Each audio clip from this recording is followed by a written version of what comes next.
hoi ning to thangena sa van khopi nom tila chu ineve chayo to kilhanin abana ding kona pick up kita hote. Hello. Hello, ISTV Kuki from Ladeilhen he. Hoi. Nilha pa. Namille nom na hin say pi ovo, namille nom na hin say pi ovo. Namille no khumini say pi ovo. Ke tapon tapo po sa na malang tapamang chu kale. Pamang chu nahi chu na.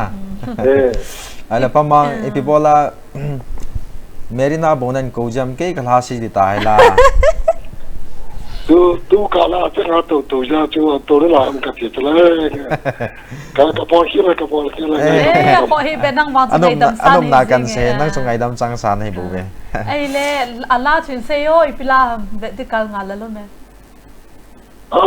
Nala in dei than di chin se yo ipila. Je ni to thang na sa.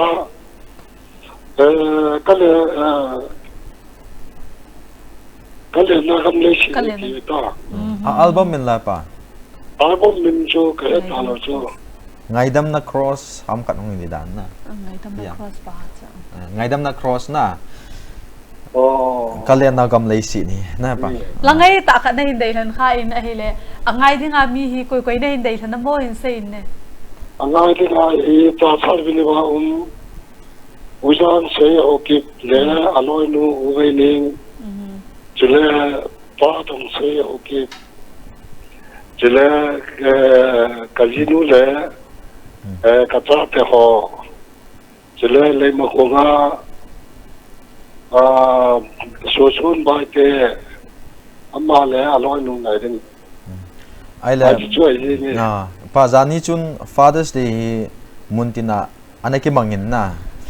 Nang hin nain ko te ho to family to naman khong thailo ai tai na ai le kaman khong thailo na ki boy ba tu ni ma UNCO pan he ti wa yu ti ka ti ki cho lo ka yu ti mun wa kan bo jeng pa kan do nom chu aha ana anup nam ding si pai pan hin na zania naman khom thailo yong cha ha na khan he tai nanga kunin sipai thanom ho ketil khona thei di han ai lo la anom na ha na khat in sei pi ta wa pa te ni kho di no thang la ka le na gam le si ti chu an vi khom taw hite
va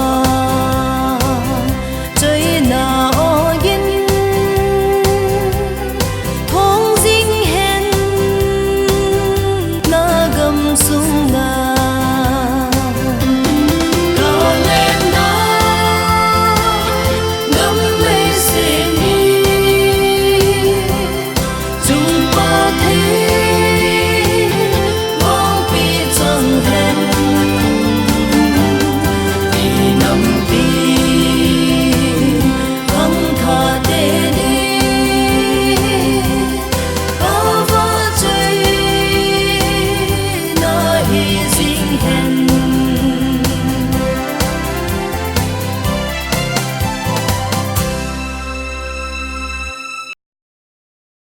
Jenny to thangena sa kalena gamlei sit ni tilach inevetawin ambana dingin call na pick up kitawte. Hello, ISTV Kuki from Ladeilhen he. Ladeilhen he mo. Nge Ladeilhen he am sa tedin na minle no omna ni say pi ovo. Ninja sumo laloy kaya ko na kiye. Ki paumin sukmu lahon hi zikabel belin kahin himin.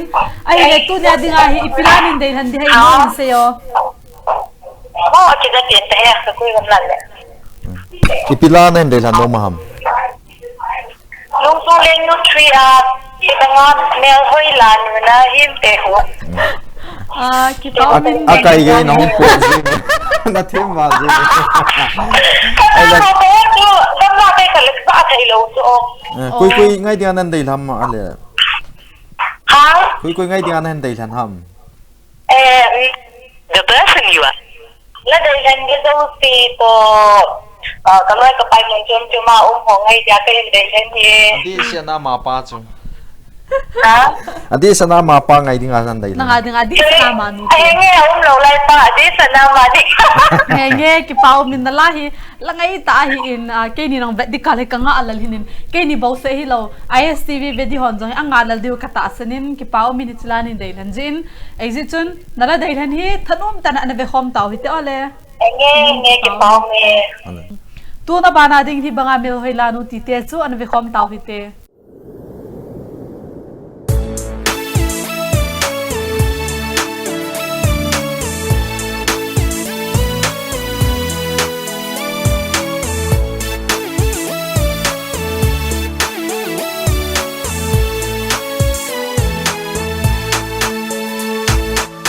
Ibanga mel hoila no nahi Tunitsun na smartin na hoye Ibiti kisima hitai nahi Tunitsun na mel hoi ki dange Kalum timle kalele ka kamhi Ka tu tang zo him poy Nakom hin vela ang laya koya kalung sede di zing ding bo lungin kage ibang mamamel hoy laro na him tuli chun smart in the hoy ye ibiti kisi makisay na him tuli chun na mel hoy kitang ye kalung tible kalele ka kamhi katu tang zo him po nakom hin bela ang laya koya kalung sede di zing ding bo kage uyin sam lên xin zenin ngol lại kalung tim nap tui mang xin zene lung si khut da ka hi lấy san tít tan boy rasin na bo me day na me ngày nu ni banga mel hoi na Tunitsun na smartin na hoye Ibiti kisima hitai nahi Tunitsun na mel hoi ki dange Kalung timle kalele ka kamhi Ka tu tang zo him poy Nakom hin vela ang laya koya kalung sede di zing ding bo lungin kage You're looking so fine, take a ride with me. explore the world, just you and me. Feel your kiss with a sweet hug. Give me your hand, I can show you around. Be my girl, I can be your boy, no worries. Stay on my backpack, you're looking so pure. I can be your boy, just forget the rest.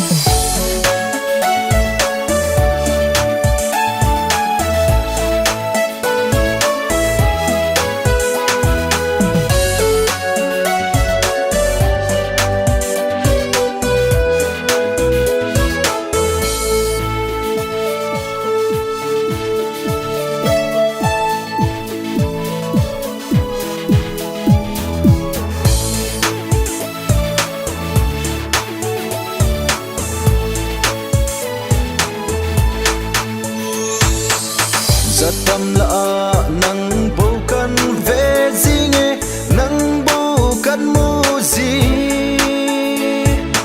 nắng bầu cân hol gì trong khớp trong mong thấy lâu cân duy gì tai mẹ hỏi cầm môn na nắng bầu na hi cân nuôi na dòng nắng na hi banga mel hoi la nu na hi tuni chun na smart in na hoi e ibiti ki se ma hi chai na hi tuni chun na mel hoi ki dang e ka lung tim le ka le le ka kam hi ka tu tang zo him him po na kom hin vela angaya koya kalung sede di sing ding bo lungin gage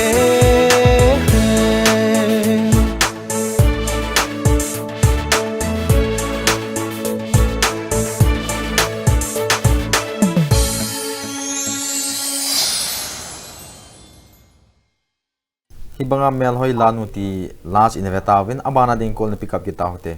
Hello, ISTV Kuki from Ladeilhen he. La phải no mana. Ama sa nom na to naminin sa ipitawang o.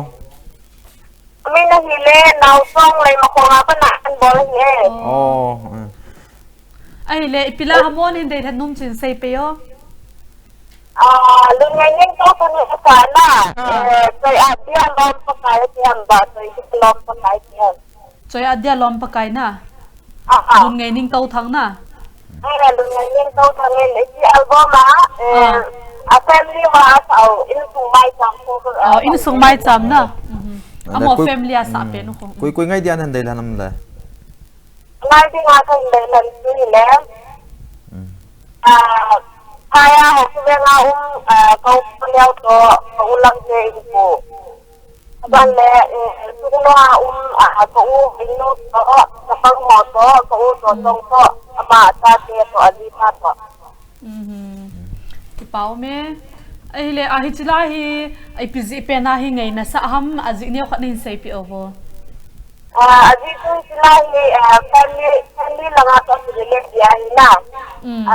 Sa tiyalet ang abanti may azi pasalong na mayroong apa. Kaya si isong may tamap po na hiingo isong may tam simhan lo isong ko si Victorin ka.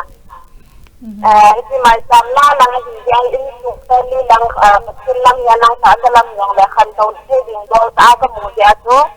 Hindi ka niya Kipaw me langay tahi. Kipaw be se jing ahin sumay sam thu thamha jong nan sai na. Lalay no mo hali ay nga to ni. Tuni technical problem ne khan om ji ahin nei ngai thim min lang na. Abana le ki on jong ta bong problem lo di oi chang bol ta ri. Lalay la oi problem om ni ba ko mama. Henge zon le kipaw min na Ladeilhen chu na vi khom hitaw te ale. Le kipaw le. Pai ko. Ôi nó bay rồi, bay rồi, không được không? Tam krang am to ngai fa her ke. Tu na bana ding lun ngai ning tau thang la in sung mai cham ti chu an ve khom taw hite.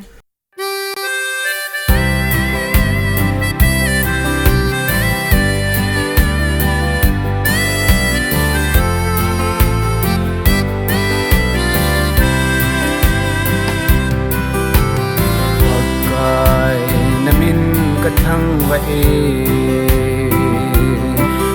pa ke hing lalle da sam hi mai lun na nei chanin kazile ka cha chen mi tin na nei pui hoi na ji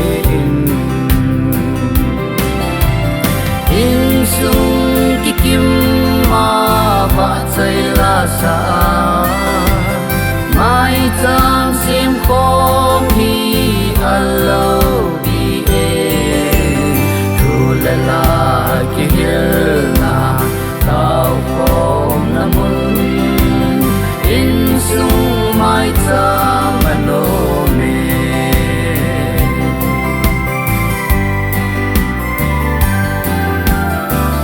kai na min kadam sa nge mi nu hi na man dam nei chan hi ka zi le ka cha ding du le cha ka nam ya ka ka so din nei hin pui zingo in sung ki kim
ngai ning to thangena sa in sungmai cham ti la chu inevitavin abana ding kon pick up gitaw te Hello ISTV Kuki from Ladeilhen he hello na kai kai le nan thei thei mo Hey Ai nge thei- amasta tadin na minle nom na hin say kit no ko to min chu na yaw tong le mo kong misan le nga panatan bol he oh ki pao me ipilanan dai thanom ham hele nun lui ki la khat na official album ma ya tu sai mo oh tu chi khat half long long ho ball pen hu long na official video na asam asam langa official album ni la kilom oh chu chui le kyong hol thei dan in hol wing kating kamu wa le kai na diu kamu lo wa le adan hat kai na wa le nu mon na sa lo di hin na ai wang kyo chun mon na te te ding a wang chele kan bol di ha so pi kui ngai dinga man dei than la ngai dinga mi dei than mi ma len se yo ISTV dinga kan dei than ho tu le na ISTV Ladeilhen Kuki program de Ladeilhen na pangho ro ti le nang la hiya boy hiya pau neo hiya sing ta le mun tum ja ISTV Kuki program Ladeilhen an da jing ho ko loi se ho ho do ti ngai dinga kan dei than he pau wal be se jing ke mi yong ka za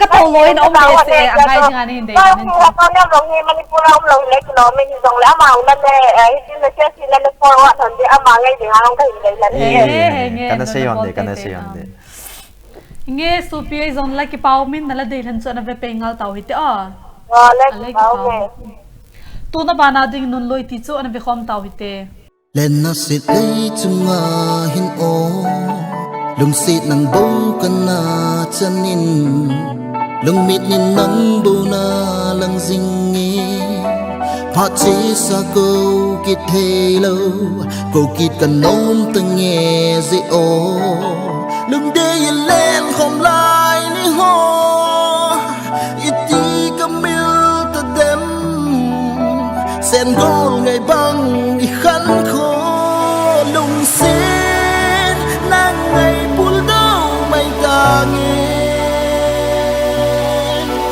chân nung sang zen dong lên càng ngày lụt na hi hay min lâu zeno càng ngày lên hôm nay ni ho khen pul đâu hi ka tho zo po Jol sa nun he nan te gen thấy cây ma khăn khô hi hồi ba hi tam ki tep na ho khen lâu đi nghi là ti lâu hăm coi pen su khiêu gì khen nan vai học hi ta lung se nang ngày pul đâu mai ta nghe nung sang riêng gông lên càng ngày lụt na hi hay min lâu zeno hot chi sa ho ka gel kum le lung dei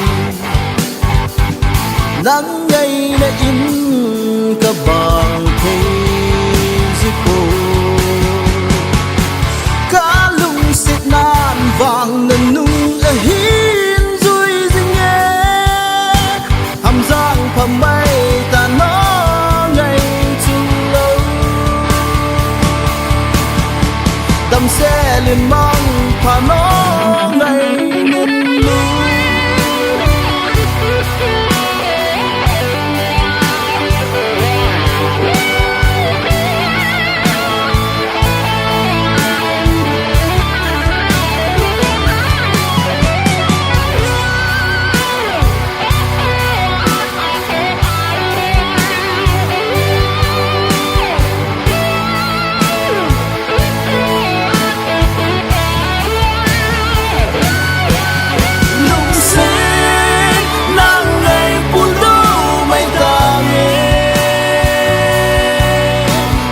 nung sang riêng gông lên càng ngày lụt na hi hay min lâu zeno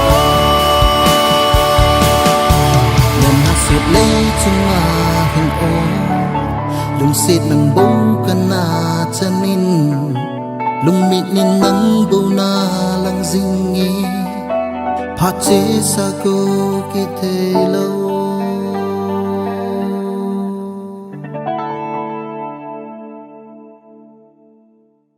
nun lui ti official video album chu ivetawin abana ding call an pick up kita hote hello ISTV Kuki from Ladeilhen he la ta ke nom ki nen Ladeilhen masingin na minle nom na nen say pi ovo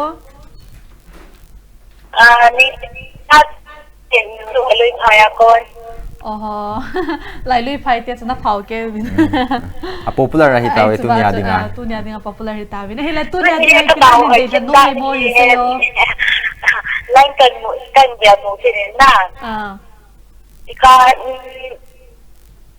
alam min chana hin sai pi ovo official video ay la mo so dating hipi ko chiko no ma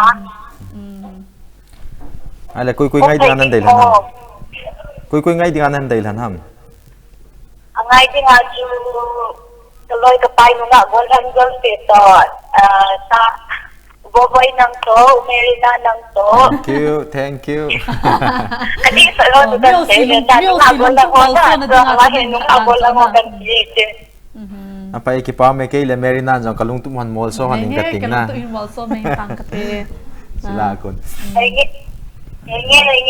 nge ki pa min na lahi langai hi diong kata sana ji cho mol so lung tu mol so na de khat a hin na vet kal nga la lom be sai le na la dei heli na be pe ngal taw ta le supi ai nge ki pa me ame ton abana dingin mol so te ding ti chu an be khom taw te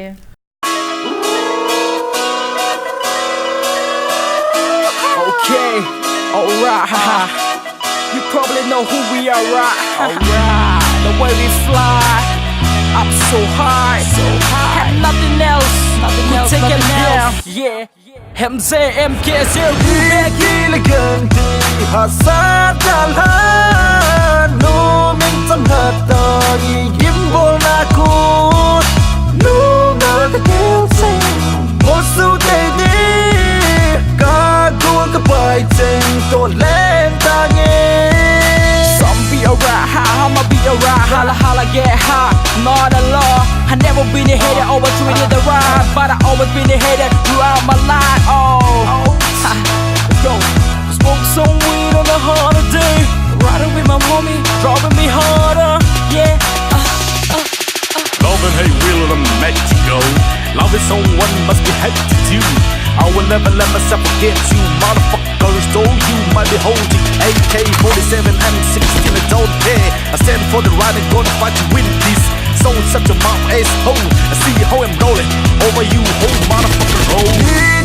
ganti hasad dalhan no min tamhatari gimbol nakut no nagel say mosu dedi kagul kapai teng to len tangi The mirror ten, see me no more discrimination, no more tear. Everything will come in my vision blown. Follow the sound, won't there's no peace. But there's so much pressure in life. This a place I can jam, go raster.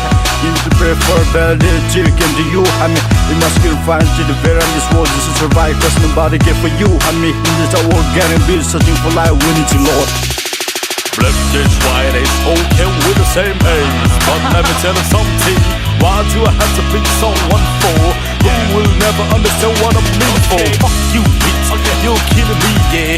Homie, if you wanna talk twice, you gotta listen twice. This the universal low last body, and I rather live in this code. I never thought we could do this shit, but it turned out to be a reality. How we hold them down. Piece of paper, I be rolling up right now. Love is someone must be hate to do.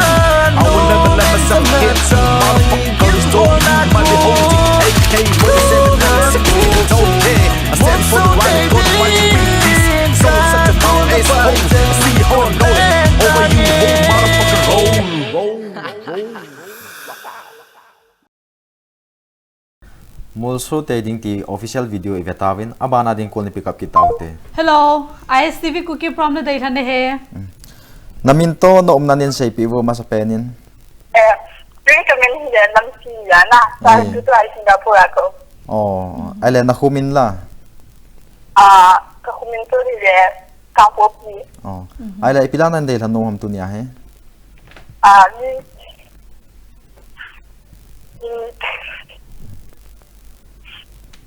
Mimi na sa. Hinsay o ki phalam hi o. Mimi na sa Mimi na sa party. say tong nui lo hen say tango.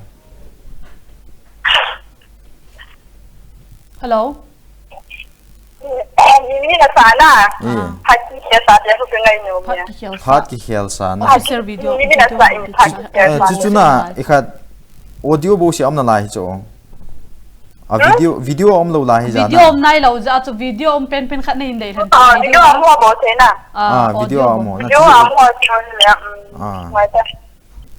They like sana ini le te nya thona. Te ko. ala chu pia Mimin le koi. Ala sana. Te ini le te. O mel hoinu. o mel Ini khung sa le te ha si. O mel hoinu khon sai ham. Dung lai jin lai do hi pe ka dung je ho te ko. Nei. o Bang pen na. lung lai jin ai mang du na ki tha sa pen Ale angai dinga mi na dei thanu mal hin seo. Tengah kan dari Singapura untuk loi ho si. Nge na loi Singapore na loi ho jo siang chana sei pin lang amo jong hin kol sa jin lang na nge zong la ke pau min na la dei than cho na pe khom taw ite ale tun abana dingin dei lai chan fai fa la chu an pe khom ki taw ite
ISTV Kuki program Ladeilhen episode 43 somli le thum chana chu tunia ding chana na sai taw hitin muntina ko na ISTV program ngai lu a la hen deilhan ho zo si no zo si chunga ki pa thu ki seijin mabana jong phone hen ball jing ding u lan hen deilhan jing ding u hiche a nan deilhan la te ho hi in ngai khom jing wa mun chom choma e ho zo si in enevet khom wa enjoy in ball ding win tim na kan nei kinin tunin technical problem nem ho jin kisu mon nem nei even Chukit zong le tunya ISTV Kuki prom le deilhana hi hiche last langa la thum hung ki thleng ho hi le officer video ho hin cho choi le chilanga asungna technical problem am phana hi BSNL line do se ki cut off ja hi line hung thailo ja ki hon ahin thei dan dana ka hin thau hi ta jin akit phat lawang hi chila thum ho a cheina langa ho si hi hin deilhan loading in tep na le he sa na ka hin nei ve lamin chei le hi banga mel hoi to mul so te ding to nun lui ki tipa hi aban kit phat le na hin deilhan loading wa hin he sao he